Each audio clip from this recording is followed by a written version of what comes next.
ജിജി, എന്തോ നമ്മുടെ കുഞ്ഞിന്റെ ബർത്ത്ഡേ ഒക്കെ ഇല്ലയോ? ഭയങ്കര ഉറക്കമാണ്. ഇന്ന് എത്ര കഷ്ടപ്പെട്ടാ ഒന്ന് ഉറങ്ങിയെന്നറിയാമോ? നമ്മളിപ്പോ എവിടാ? നമ്മളിപ്പോ കുമരകത്ത് കുമരകം പാർക്ക് റിസോർട്ടില്. അതെ. അപ്പൊ നിനക്കേ നമ്മുടെ കൊച്ചിന്റെ ബർത്ത്ഡേ ഒക്കെ ആയിട്ടേ നിന്റെ മദർഹുഡ് ഫീലൊക്കെ എങ്ങനെ ഉണ്ടായിരുന്നു? പറഞ്ഞറിയിക്കാൻ പറ്റുന്നൊരു കാര്യമാണോ? എന്നാലും പറയാം. എന്നുവെച്ചാൽ വലിയ എന്താ പറയുന്നത്, നമുക്ക് ഒരുപാട് പുതിയ എക്സ്പീരിയൻസ് ആയിരുന്നു. ഇപ്പം ഒന്നാമത്തെ കാര്യം എന്ന് പറഞ്ഞാൽ നമുക്ക് ഈ ഡെലിവറി വലിയ പേടിയുള്ളൊരു സംഭവമായിട്ടായിരുന്നു. പക്ഷേ എന്താ പറയുന്നത്, ഡെലിവറി ജർമ്മനിയിലായിരുന്നു ആയിരുന്നു. പക്ഷെ എന്നാലും എന്നാ പറയുന്നത്, അത് വന്ന ആ സമയത്തെന്ന് പറഞ്ഞു കഴിഞ്ഞാൽ ഒറ്റയ്ക്കല്ലായിരുന്നു അവിടെ. അപ്പം അതിൻ്റെതായ ബുദ്ധിമുട്ട് ഒറ്റയ്ക്ക് ഉണ്ടായിരുന്നു. പക്ഷെ കൂടുതലുണ്ടായിരുന്ന എൻ്റെ ഫാമിലീസൊക്കെ, പ്രത്യേകിച്ച് എൻ്റെ 5 ഫാമിലീസ് ഞങ്ങൾ അവിടെ ഉണ്ട്. അവരെല്ലാവരും എന്നെ ഒരുപോലെ സപ്പോർട്ട് ചെയ്തു. സിർല ചേച്ചി, നീതു, അതെ, ഷൈൻ ചേട്ടൻ, ബിബിലിയേട്ടൻ, പിന്നെ അതുപോലെ ജിൻസ് ചേട്ടൻ, പിന്നെ നമ്മുടെ ഉഷസ്, നമ്മുടെ പ്രിയ, പിന്നെ അതുപോലെ ജോബി ചേട്ടൻ. അങ്ങനെ എനിക്ക് അവിടെ ആരെയൊക്കെ പറയണോ, എനിക്ക് അവരെല്ലാവരെയും ഓർക്കേണ്ടി വരും. കാരണം അതുപോലെ എല്ലാവരും ഒരു തരത്തിലല്ലേ മറ്റൊരു തരത്തിൽ ഒത്തിരി ഹെൽപ്പ് ചെയ്തു. ഞാൻ ആ ഡെലിവറിയുടെ എനിക്ക് തോന്നുന്നു 3 months വരെ നമ്മുടെ നാട്ടിലായിരുന്നു. അപ്പോൾ ആ സമയത്ത് കൺസീവ് ആയി കഴിഞ്ഞപ്പം പിന്നെ നമുക്ക് വെയിറ്റ് ചെയ്യണമല്ലോ. 3 മാസം യാത്രയൊന്നും പറ്റില്ല. അപ്പോൾ അങ്ങനെ പിന്നെ വേറൊരു കാര്യം എന്ന് പറഞ്ഞാൽ, നമ്മുടെ ആ ഹോസ്പിറ്റലിലും ഈ പറഞ്ഞ പോലെ വൺസ് കൺസീവ് ആയി പ്രഗ്നൻസി ടെസ്റ്റ് പോസിറ്റീവ് ആണെന്ന് അറിഞ്ഞാൽ അപ്പം തൊട്ട് പിന്നെ നമുക്ക് അവധിയാണ്. അപ്പോൾ അങ്ങനെ ഞാൻ ആ ഹോസ്പിറ്റലിൽ ഇൻഫോം ചെയ്തപ്പോൾ അവരും വളരെ സന്തോഷത്തോടുകൂടി എന്നോട് പറഞ്ഞു. അങ്ങനെ വെയിറ്റ് ചെയ്തു. പിന്നെ 3 മാസം എപ്പോഴാണോ സെറ്റായത്, 3 മാസം കഴിഞ്ഞപ്പോഴാണ് ഞാൻ പോയെന്ന് തോന്നുന്നു, അല്ലേ? 3 മാസം കംപ്ലീറ്റ് ചെയ്തു നാട്ടില്. അതിനുശേഷം ബാക്കിയുള്ള ഒരു 3 മാസം 6 മാസക്കാലം, അല്ലേ? 6 മാസത്തോളം ശരിക്കും പറഞ്ഞു കഴിഞ്ഞാൽ ബാക്കി ഇവരെല്ലാവരും നാട്ടിലാണ്. ഞാനാണ് സ്റ്റീവ് വയറ്റിൽ കൊണ്ടുപോയത് അങ്ങോട്ട്.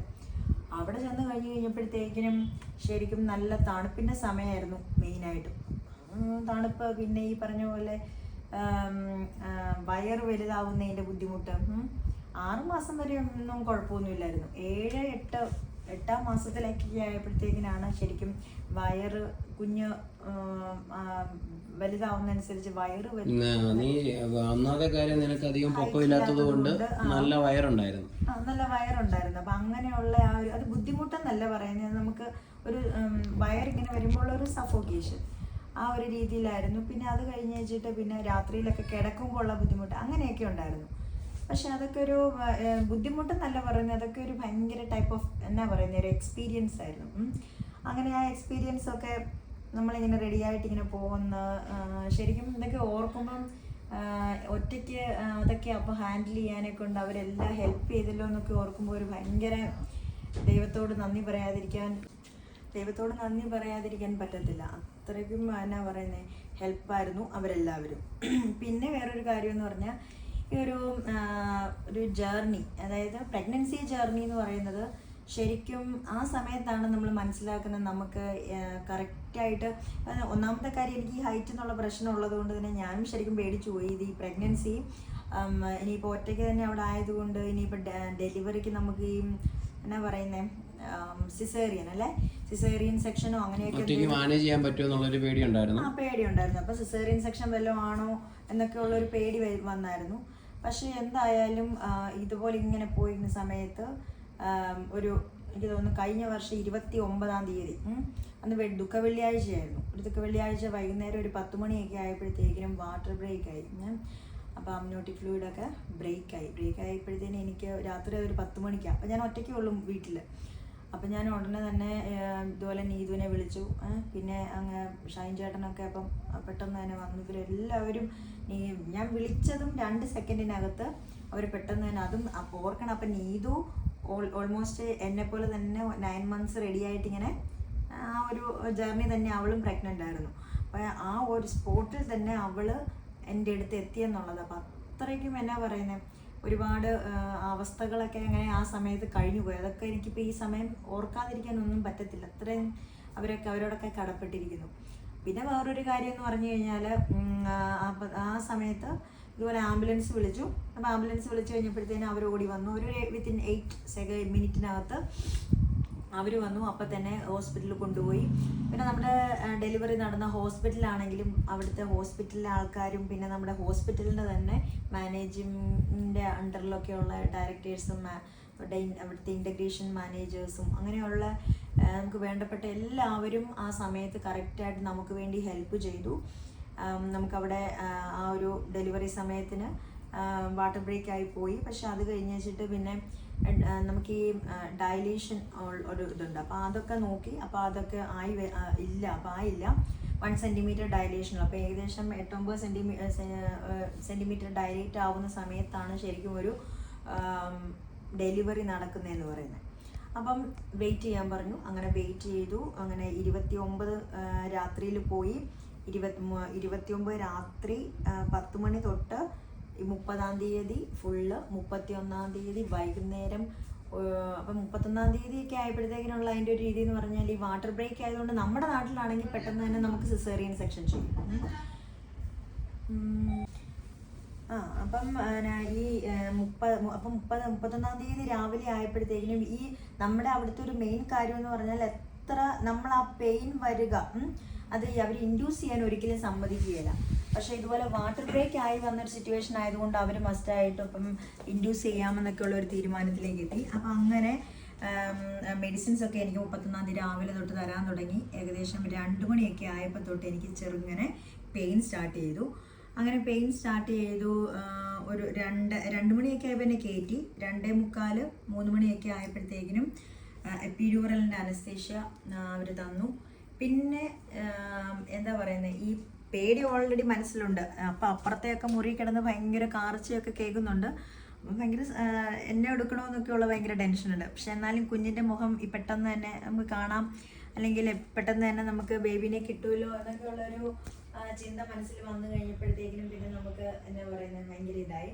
അപ്പം അന്ന് തന്നെ അൺഎക്സ്പെക്റ്റഡ് ആയിട്ട് സെല്ല ചേച്ചിക്കും അവധി കിട്ടി. അങ്ങനെ ചേച്ചിയാണ് എൻ്റെ പ്രഗ്നൻസി ത്രൂ ഔട്ട് എന്നെ അസിസ്റ്റ് എനിക്ക് ഉണ്ടായിരുന്നത് നമ്മുടെ ഹോസ്പിറ്റലിൽ. അപ്പം ചേച്ചിയാണ് ആ സമയത്ത് എൻ്റെ കൂടത്തിൽ ഡെലിവറിക്ക് നമ്മുടെ അകത്ത് കയറിയത്. അപ്പം കുഞ്ഞിൻ്റെ പുക്കിൾ കട്ട് ചെയ്യാനൊക്കെ ഉള്ള എല്ലാ കാര്യങ്ങളും ചെയ്തതും സെല്ല ചേച്ചിയായിരുന്നു ആ സമയത്ത്. അപ്പം ഇതുപോലെ ഭയങ്കര പെയിനൊക്കെ കൂടി. പിന്നെ അവരിങ്ങനെ വെയിറ്റ് ചെയ്ത് ഏകദേശം ഒരു 6:45 ആയപ്പോൾ തൊട്ട് ഭയങ്കര കൺട്രാക്ഷൻസ് ഒരുപാടായി. ഡയലേഷൻ ശരിക്കും നന്നായിട്ടാകും. അവർ കഴിഞ്ഞ വർഷം അത് ഈസ്റ്റർ ആയിരുന്നു. അപ്പം 31-ാം തീയതി വൈകുന്നേരം വൈകുന്നേരം ഒരു 7 മണി ആയപ്പം തൊട്ട് കുഞ്ഞ് വരാൻ തുടങ്ങി. അപ്പം നോർമൽ ഡെലിവറി തന്നെയാണ് നമുക്ക് പറഞ്ഞത്. പക്ഷെ കുഞ്ഞിൻ്റെ പ്രശ്നങ്ങളൊന്നും തന്നെ ഇല്ലാഞ്ഞതുകൊണ്ട് ദൈവത്തിൻ്റെ ഒരു കാരുണ്യം കൊണ്ട് നമുക്കവിടെ കറക്റ്റ് സമയത്ത് തന്നെ ഡെലിവറി നോർമലാകാൻ പറ്റി. കുഞ്ഞിൻ്റെ ഹെഡ് ആദ്യം വന്നു.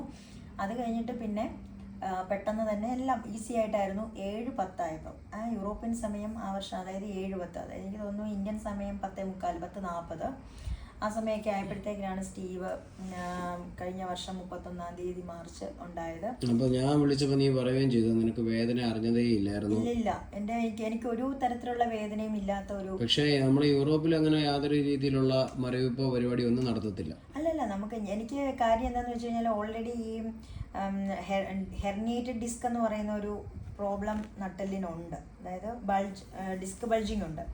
അപ്പോൾ അതുകൊണ്ട് തന്നെ ഞാൻ ഓൾറെഡി അവരോട് അത് പറഞ്ഞതുകൊണ്ട് തന്നെ നമുക്ക് എപ്പിഡ്യൂറൽ അനസ്തേഷ്യ ചെയ്യാമെന്ന് പറഞ്ഞു.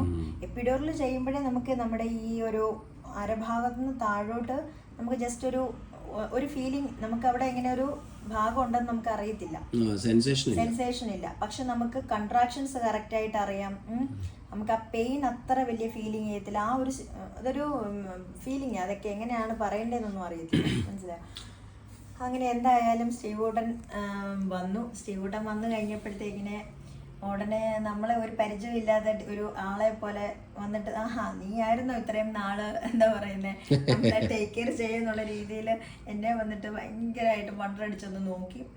അപ്പം നോക്കിയൊക്കെ കഴിഞ്ഞപ്പോൾ അത് കഴിഞ്ഞിട്ട് പിന്നെ നമ്മൾ ജസ്റ്റ് ഒന്നിങ്ങനെ കാണിക്കും. പിന്നെ നമ്മൾ ബ്രസ്റ്റ് ഫീഡിന് വേണ്ടി നമ്മൾ വെറുതെ നമ്മുടെ ബ്രസ്റ്റിലൊക്കെ ഒന്ന് വെക്കും.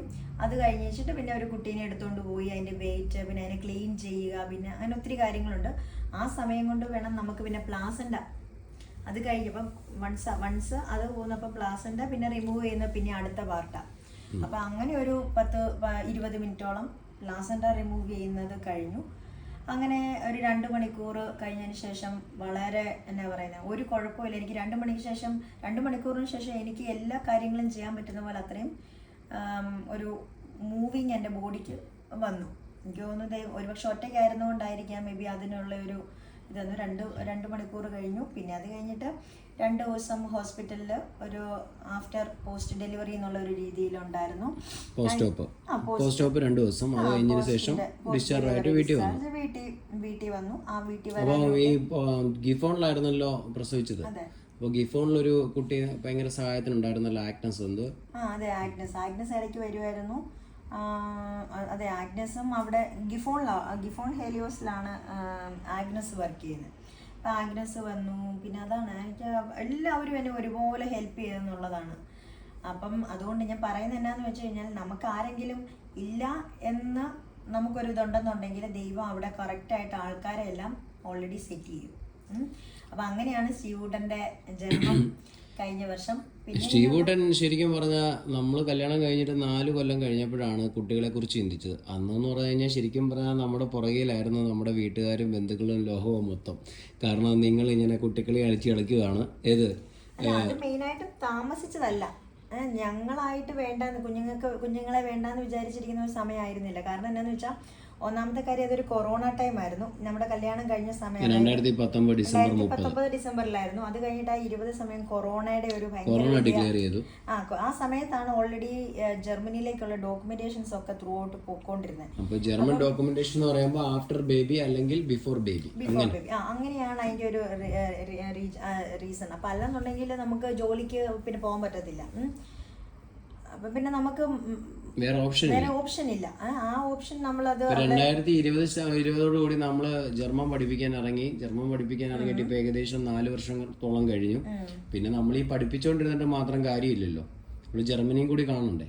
അല്ല, ജർമ്മൻ പഠിപ്പിക്കാന്ന് പറയുന്നത് ഈ പറഞ്ഞ പോലെ ഒരു നമ്മൾ ഈ പറഞ്ഞ അതിന് വേണ്ടിയിട്ട് ഇറങ്ങി തിരിച്ചപ്പോൾ എനിക്ക് ജർമ്മൻ ഭാഷ ഇഷ്ടമാണ്. പക്ഷെ അത് നമുക്ക് പഠിപ്പിക്കണം എന്നുള്ള ആ ഒരു ചിന്തയിലേക്ക് വന്നത് മെയിനായിട്ടും പാൻഡമിക് സിറ്റുവേഷനിലായിരുന്നു. അപ്പോൾ ആ സമയത്തെന്ന് പറഞ്ഞു കഴിഞ്ഞാൽ ഒത്തിരി പേര് ഓൺലൈനായിട്ടൊക്കെ പഠിക്കാനുള്ള, പുറത്തൊന്നും പോയി പഠിക്കാൻ സാഹചര്യം ഇല്ലാഞ്ഞൊരു സാഹചര്യം ആയതുകൊണ്ട് അങ്ങനെ ഒത്തിരി പിള്ളേരൊക്കെ വന്നു. പക്ഷെ അത് പിന്നെ എല്ലാം ആ വഴിയെ വന്നു. പിന്നെ ഞാനും ഓർത്തു, ഇത്രയും നല്ലൊരു പ്രൊഫഷൻ കയ്യിലുണ്ട്, പിന്നെ എന്താണത് ചെയ്താൽ. അങ്ങനെയാണ് ആ ഒരു ടീച്ചിങ്ങിൻ്റെ ഒരു ഫീൽഡിലോട്ട് വരുന്നത്. എന്നിരുന്നാലും അത് പക്ഷെ നമുക്ക് എന്നാ പറയാ, നമ്മുടെ ആ ഒരു സ്പീക്കിങ്ങിൻ്റെ ആ ഒരു സിറ്റുവേഷൻ ജർമ്മനിൽ ഒരുപാട് നമ്മളെ ഹെൽപ്പ് ചെയ്തിട്ടുണ്ട്. നമ്മുടെ ജോലിയിൽ നമുക്കത് ഒത്തിരി ഹെൽപ്പ് ചെയ്യുന്നൊരു കാര്യമാണ്. അപ്പം അത് ഒക്കെ അതിനകത്ത് വരുന്നുണ്ട്. എനിവേ, എങ്ങനെയാണെങ്കിലും ഇതെല്ലാം അതിൻ്റെ സൈഡാണ്. അങ്ങനെ സ്റ്റീവൂട്ടൻ 1 ഇയർ ഉണ്ടായിക്കഴിഞ്ഞിട്ട് ഇപ്പോൾ ഉള്ള പ്രശ്നം എന്ന് പറഞ്ഞു കഴിഞ്ഞാൽ ഭയങ്കരമായിട്ടും അറ്റാച്ച്ഡ് ആണ്. ഒരു മനുഷ്യൻ്റെ അടുത്ത് പോകുക എന്ന് പറഞ്ഞാൽ അവന് ഭയങ്കര പ്രയാസമുള്ള കാര്യമാണ്. അപ്പോൾ ആ ഒരു ചെറിയൊരു ബുദ്ധിമുട്ട് അതെന്ന് പറയുമ്പോൾ ഇപ്പം ഇനി ഞാൻ വീണ്ടും ഞങ്ങൾ റീസെൻ്റായിട്ട് ഇനി അടുത്ത മെയ്യിൽ ഞങ്ങൾ ജർമ്മനിക്ക് പോവുക. അപ്പോൾ ജർമ്മനിക്ക് പോകുമ്പോഴത്തേക്കിനും വീണ്ടും എന്നാ പറ്റുന്നത്, ഇവൻ അറ്റാച്ച് ആവുന്നതിൻ്റെ കൂടുതലൊരു പ്രശ്നം വരുമോ? ഇപ്പം അവിടെ പോയിട്ട് ഒരു നമ്മൾ ഓൾറെഡി അവിടെ ഒരു നേഴ്സറിയാ, കുഞ്ഞു കുട്ടികളുടെ നേഴ്സറി നമ്മൾ ഓൾറെഡി ബുക്ക് ചെയ്തിട്ടുണ്ട്. അപ്പം അവിടെ പോയിട്ട് ഇനി അവിടുത്തെ ആൾക്കാരൊക്കെ ആയിട്ട് അവൻ ഇടപെടുമോ എന്നൊക്കെ ഉള്ള ഒരു പേടിയൊക്കെ ഉണ്ട്. പക്ഷെ എനിക്ക് തോന്നുന്നു അതൊക്കെ അങ്ങ് സെറ്റ് ആവുമെന്ന്. ആള് ഭയങ്കര എന്താ പറയുന്നേ, ഇച്ചിരി ഒരു ഇൻട്രോവേർട്ടാണെന്ന് തോന്നുന്നു അല്ലേ? അതൊരിക്കലും പറയാൻ പറ്റത്തില്ല ഇപ്പം. കാരണം വെച്ച് കഴിഞ്ഞാല് അമ്മമോനും അപ്പമോനും എന്നൊക്കെ പറയുന്ന പോലെ അത് കാരണം ഒരു ഇപ്പം വലിയൊരു ബുദ്ധിമുട്ടായിട്ട് ഇങ്ങനെ ഇരിക്കുവാണ്. ബുദ്ധിമുട്ടല്ല, പക്ഷെ ചില കാര്യങ്ങൾ ചില സമയങ്ങളിൽ നമുക്കിപ്പം എന്തുവാ ഒരു കാര്യം ചെയ്യാൻ പറ്റാത്തൊരവസ്ഥ. അത് എന്നാ പറയുന്നേ, അവനാണ് ആ ചുറ്റിനും, അതായത് കാലെ പിടിച്ചാൽ കാല്, കൈ പിടിച്ചാൽ കൈ എന്നുള്ള രീതിയിലാണ്.